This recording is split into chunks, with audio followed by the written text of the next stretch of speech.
if you can't put yourself in somebody else's shoes, if you really can't put yourself in their experience, you really can't build that connection. You can't keep that connection strong if you keep focusing only on how you feel.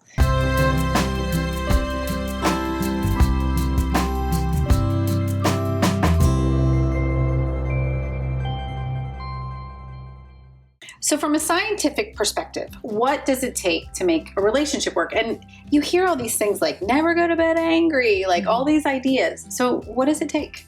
Yeah, that's a really good question, Melanie. I hear that a lot. And what I see that after a while when we're in the romantic relationship is really about having a secure bond.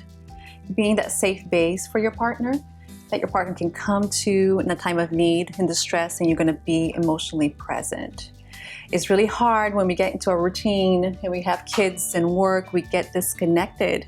And your partner is needing you to be there, to be supportive, and you're not being attentive and you're not present. So it's really important to be that safe space for our partners to come to in a time of need, for comfort, security. That's really what makes a relationship. From there, they can go into adventures and have fun, and they can play together. But it's really important to feel like we can count on our partners, that they're going to be there for us. Well, it's interesting that, there's wonderful, all these psychological things, but I just like to add what the brain says. Mm-hmm. And we put people who in the brain scanner who were in a long-term happy relationship, average marriage, 21 years. Grown children and everything. There were 3 parts of the brain that become active when you are in a happy, solid, good relationship. Mm-hmm. One is the brain regions linked with empathy.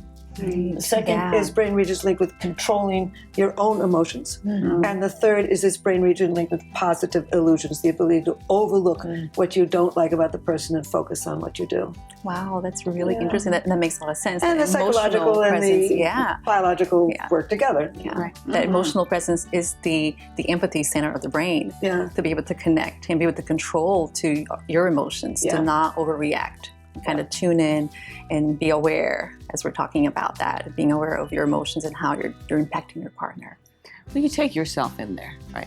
So one of the things is if you have an idea about what your capacity is of love, of empathy, of how much closeness and intimacy can you handle, what are your space issues, and then the more that you know about yourself and you can also tolerate and get to know your partner, you can manage and negotiate those things together versus making it wrong or having some, because we're different, we're going to make wrong. Because if I don't have the capacity to experience that sort of an attachment or bond or the concept of empathy, and I'm very judgmental, I'm going to consistently have a part of connection or the possibility of connection break up.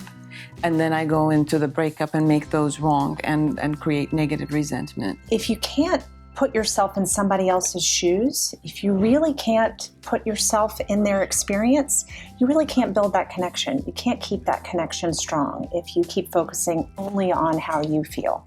Yes, it's important to be aware of what's going on for us, but if it's at the exclusion of our partner, we're really driving wedges. And I talk about a bridge and building a bridge. And part of that bridge is both people walking out onto the bridge towards each other and towards each other's experience.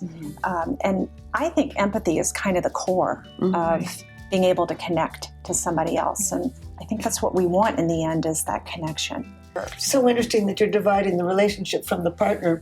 And I've always felt that there are 3 people in a relationship. There's you, there's him, and there's the relationship. And there's times that you don't want to do this on Saturday and he doesn't want to do it either, but the relationship needs it. Yes. And so you see this as a separate entity that needs to be fed like a plant. It has to be fed. If you don't feed it, it dies. One simple way also to change the dynamics is that at times we forget to share the meaning of things. And it could be your husband just kind of changed the tires on your car.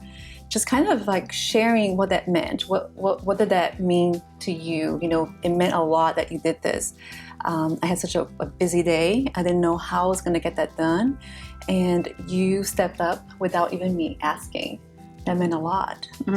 You're always there for me. I can count on you. Appreciation.